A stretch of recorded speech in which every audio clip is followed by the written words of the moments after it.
안녕하세요. 여러분들의 행복을 응원하는 별책입니다. 오늘 만나는 책은 타인에게 휘둘리지 않고 나를 지키는 관계심리학. 나는 단호해지기로 결심했다. 세 번째 시간입니다. 내가 싫다고 하든 좋다고 하든 변함없이 관계를 유지할 수 있어야 비로소 친구가 될 수 있다. 다음은 나는 단호해지기로 결심했다 책 속의 나는 단호해지기로 결심했다 부분입니다. 오늘도 별책과 함께 한층 성장하는 보람된 시간이 되었으면 좋겠습니다. 여러분들의 구독과 좋아요, 알림 설정은 별책의 힘이 됩니다. 우리의 성장을 위한 책 읽기를 시작합니다. 나는 단호해지기로 결심했다. 모든 것을 당신 탓으로 돌리지 마라. 당신 잘못이 아니다. 그저 아무라도 비난하고 싶었던 그의 눈에 당신이 띄었던 것이다. 나에게 가장 편안한 최적의 거리를 찾는 연습. 나에게 가장 편안한 최적의 거리를 찾는 연습. 고대 그리스 철학자 디오게네스는 이렇게 말했습니다. 사람을 대할 때는 불을 대하듯 하라.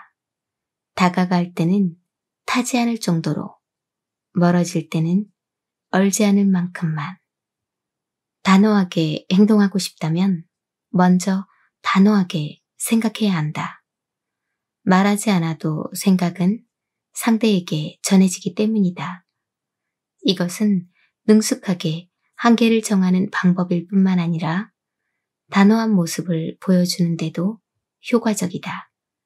만약 정신적으로 분명한 한계를 설정하지 못해 생각이 불투명하고 우유부단하다면 이건 역시 상대에게 전달된다. 상대에게 얼마만큼의 접근을 허용할지, 스스로 얼마나 멀리 나갈지를 모르거나 무엇을 허용하고 무엇을 허용하면 안 되는지 명확한 기준을 세우지 않은 사람은 그 불확실성과 불안정성, 그리고 주저하는 마음과 흔들리는 생각을 숨길 수가 없다.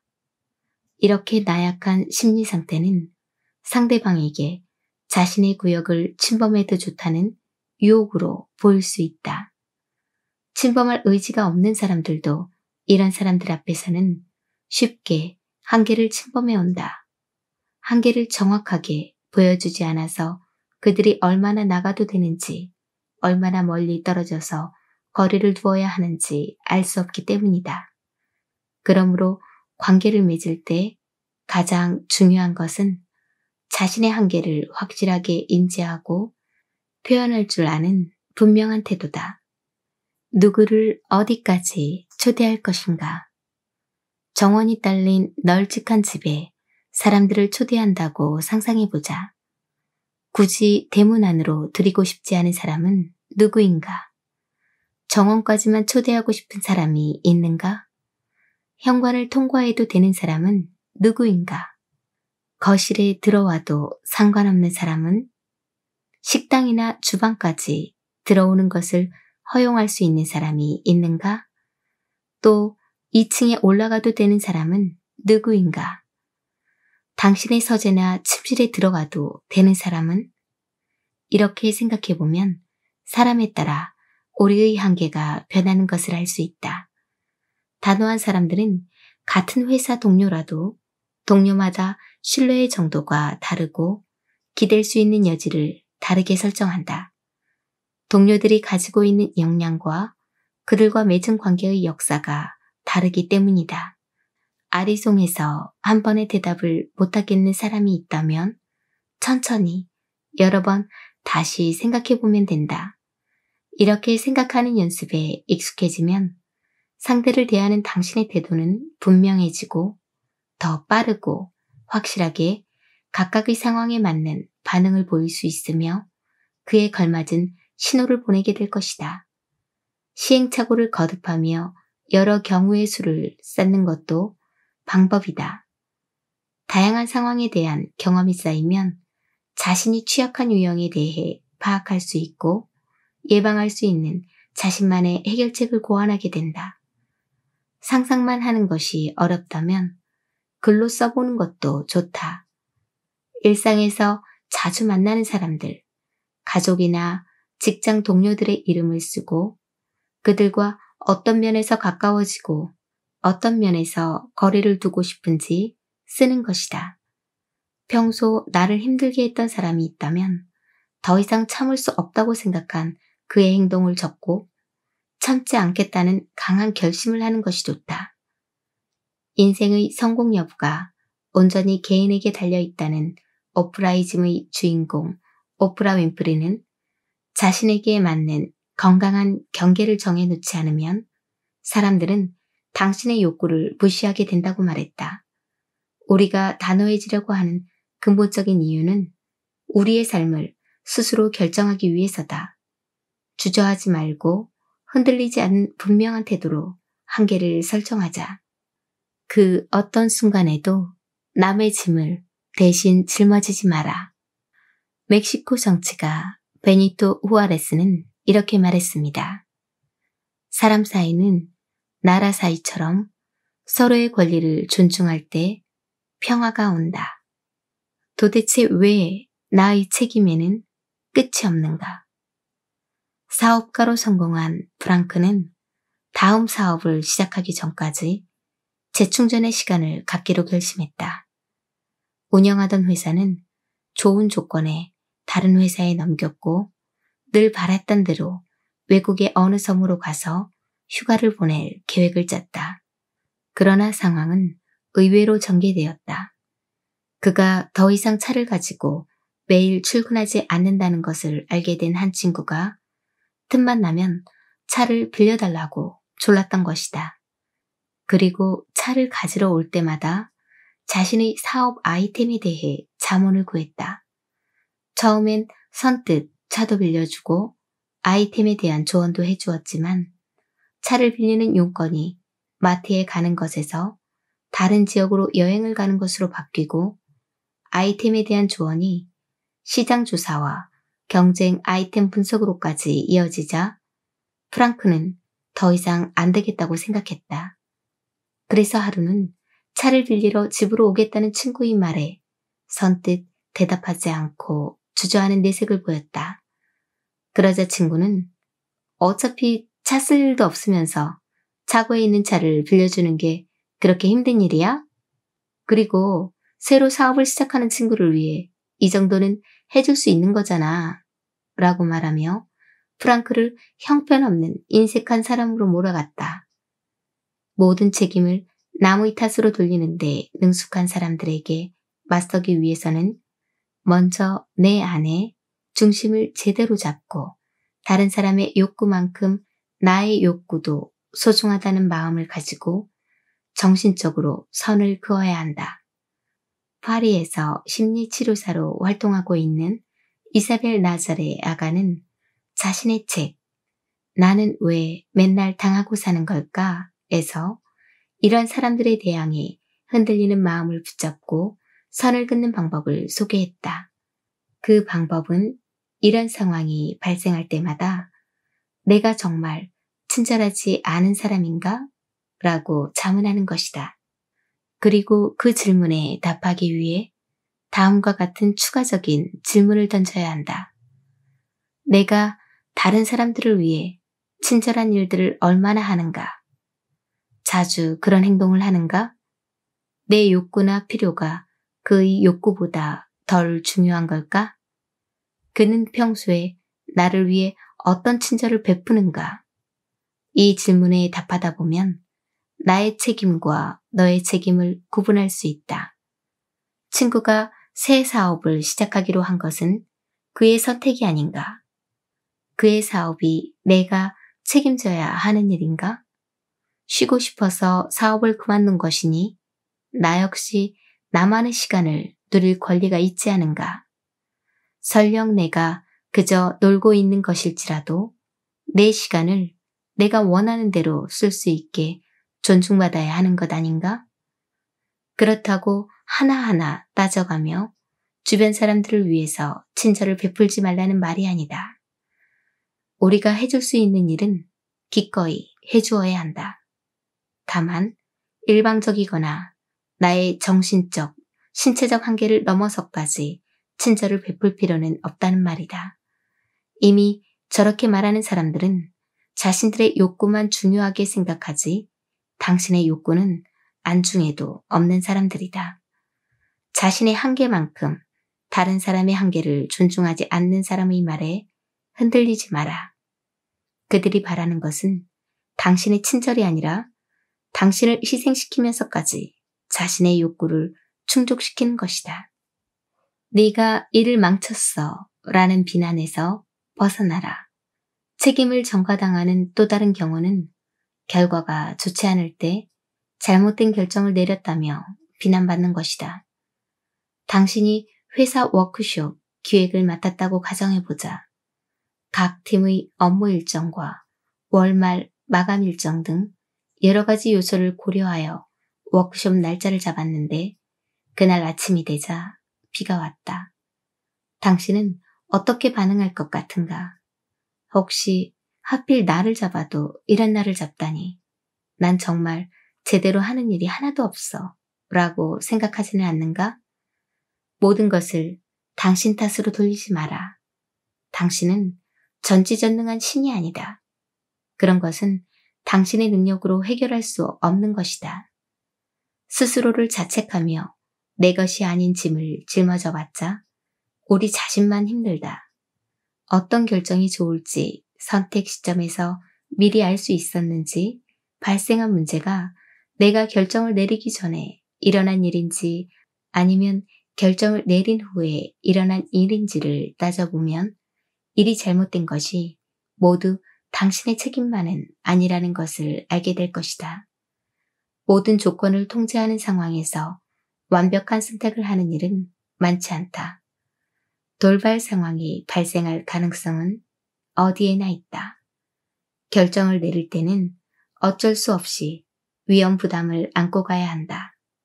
만약 누군가가 이런 사실은 무시하고 제대로 예측하지 못해서 일을 망쳤다고 당신을 비난한다면 다음과 같이 말하자. 당신은 이런 문제가 생길 것을 알고 있었나요? 알고 있었다면 왜 내게 그걸 미리 알려주지 않았나요?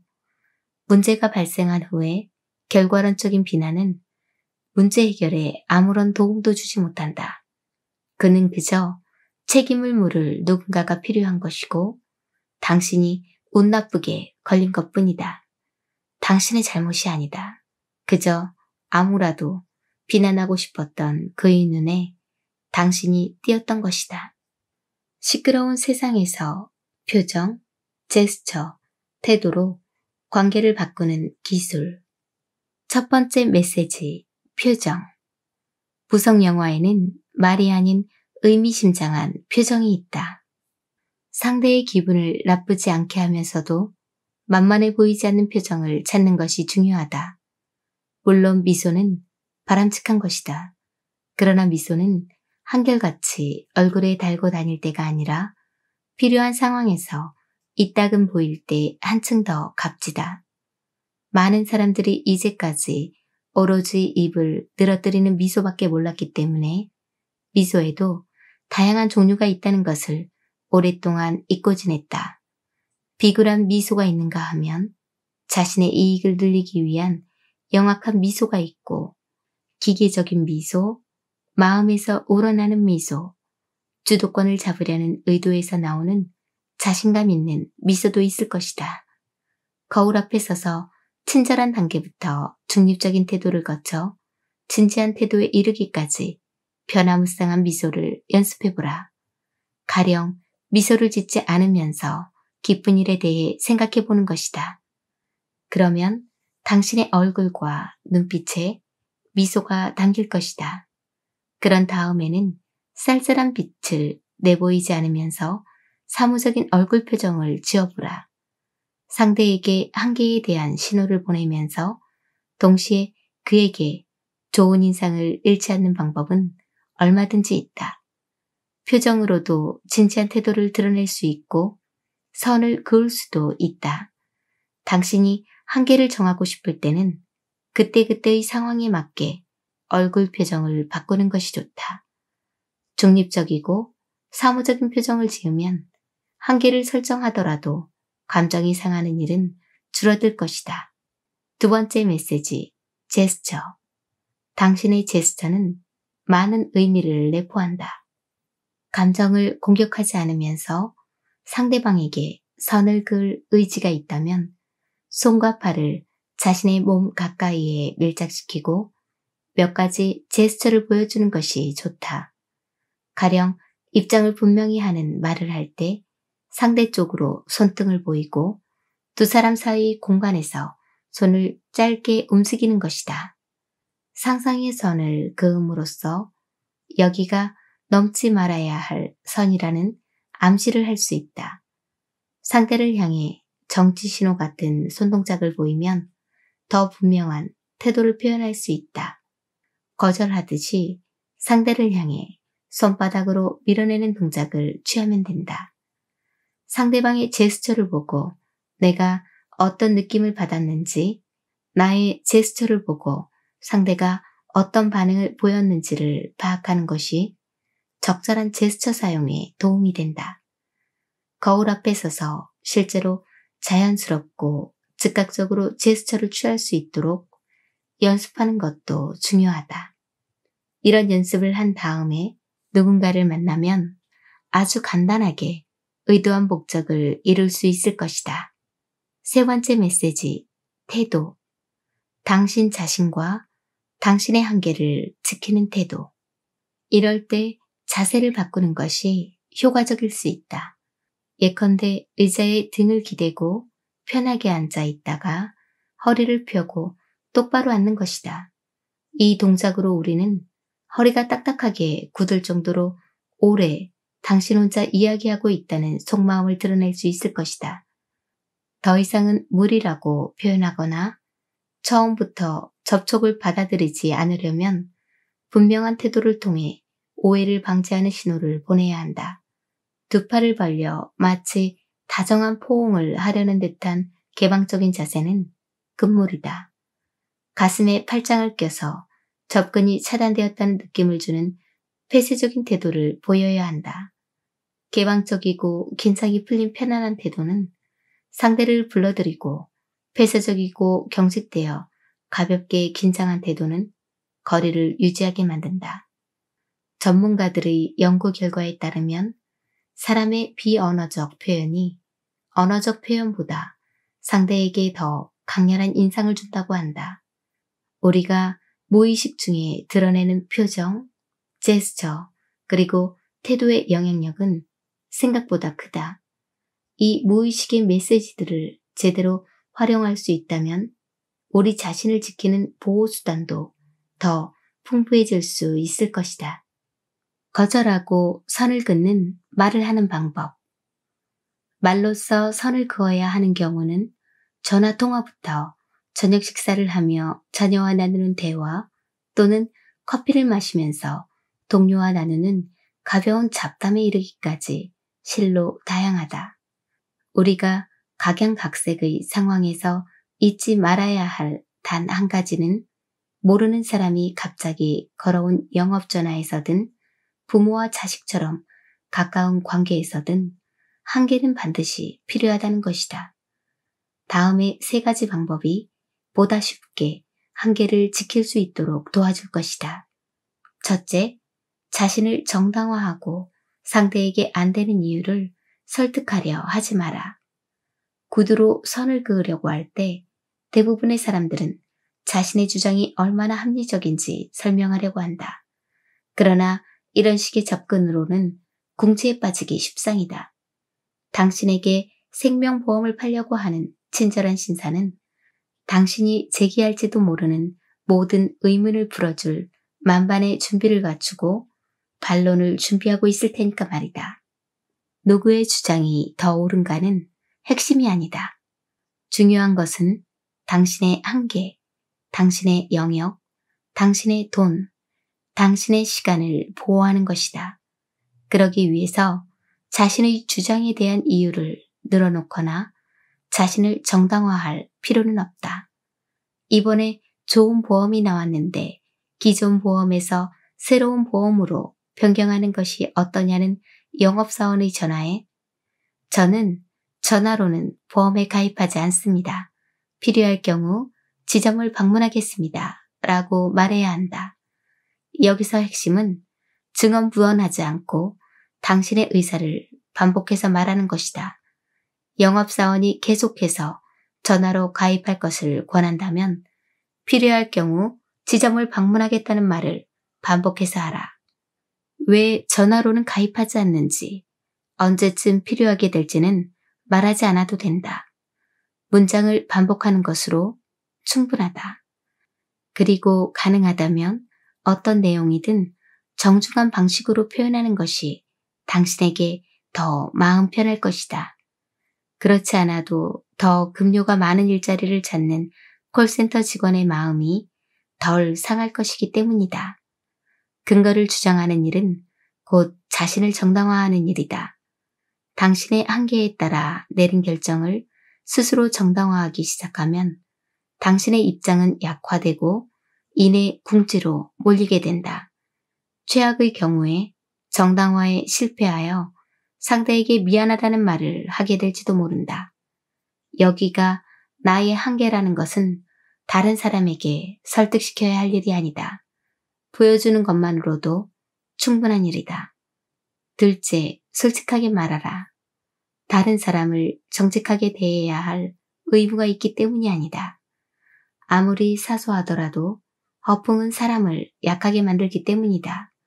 거짓말은 도움이 되지 않는다. 가볍게 내뱉은 사소한 거짓말 때문에 값비싼 대가를 치를 수도 있다. 예를 들어 양심의 가책을 느껴 괴로워하거나 괴로움을 못 이기고 윤리적으로 거짓말을 상쇄하는 행동, 즉 자신을 희생하며 상대를 위하는 일을 할 수도 있다. 또 불쾌한 속임수를 썼다는 자괴감에 무엇으로도 위안을 받지 못할 수도 있다. 허풍을 늘어놓을수록 자신의 한계를 지키는 일은 점점 더 꼬이고 힘들어진다. 용기를 내라. 인생에서 한 번은 단호해져야 한다. 한 가지 고백할 것이 있다. 책에 소개한 방법들로 한계를 설정하려고 할 때 장애물과 마주치는 일이 일어날 수도 있다는 것이다. 예를 들어 우리가 관계를 새로운 모습으로 변화시키려고 할 때 상대방이 이에 호응하지 않는 경우다. 이럴 때 그 사람이 우리의 의도는 보지 않고 기존의 그의 마음속에 형성된 이미지만을 고집한다면 비난할 수는 없다. 앞에서 설명한 대로 인간은 상호소통에 대한 낡은 수용 방식을 믿기 때문에 변화를 위한 신호를 보내도 무시당할 수 있다. 그래서 우리에게 인내가 필요한 것이다. 만약 새로운 신호가 전달되지 않았다면 상대에게 신호에 대한 의도를 직접 설명할 수 있다. 한마디만 할게 라든가 요즘 들어 힘든 일이 생겼어. 너도 내가 최근에 예전과 다르게 행동한다는 걸 느꼈을 거야. 이제 나는 나를 지키면서 살고 싶어. 나를 중심에 두는 삶을 살려고 해. 라고 말할 수 있다. 의도를 제대로 파악하지 못하는 상대를 비난하는 것이 아니라 우리의 마음속에서 일어난 일이나 변화를 위해 우리가 얼마나 애쓰는지를 보고하는 형태로 말하는 것이 좋다. 이렇게 함으로써 비로소 당신의 의도가 상대에게 전달될 것이다. 가장 가까이에 있는 것부터 시작하라. 단호해지는 방법과 단호한 마음가짐을 배워도 각자의 삶의 경험에 따라 자발적으로 한계를 정하지 못하거나 어려워할 수 있다. 효과적이고 익숙한 방법으로 한계를 설정하는 사람도 있고 소통을 하며 한계를 정하는 방법을 배우지 못한 사람도 있다는 말이다. 후자의 경우 단호해지려 할 때 위축되기도 하고 자신이 납득할 수 있는 수단이나 기술이 무엇인지 모를 때도 있다. 또 사고 습관과 생각의 금기사항 때문에 용기를 내서 자신에게 필요한 것과 바라는 것이 무엇인지 스스로에게 물어보지 못하는 일이 생길 때가 종종 있다. 그러면 확실하게 판단하는 길은 막히고 합리적인 대처 방법은 더 멀어진다. 날씨를 알고 싶은 사람은 점을 칠 것이 아니라 잠깐 문 밖으로 나가보면 된다. 지금 당장 무슨 옷을 입고 외출해야 할지 고민이라면 컴퓨터로 날씨를 확인하는 대신 창문을 열어보는 것이 낫다. 이처럼 가까이에 바로 코앞에 닥친 문제가 먼저다. 자기 자신의 삶의 위치를 받아들이고 자신을 지키려고 할 때 가까운 과제 대신에 1년에 한두 번 발생하는 멀리 있는 문제를 먼저 해결하려 하는 사람은 없다.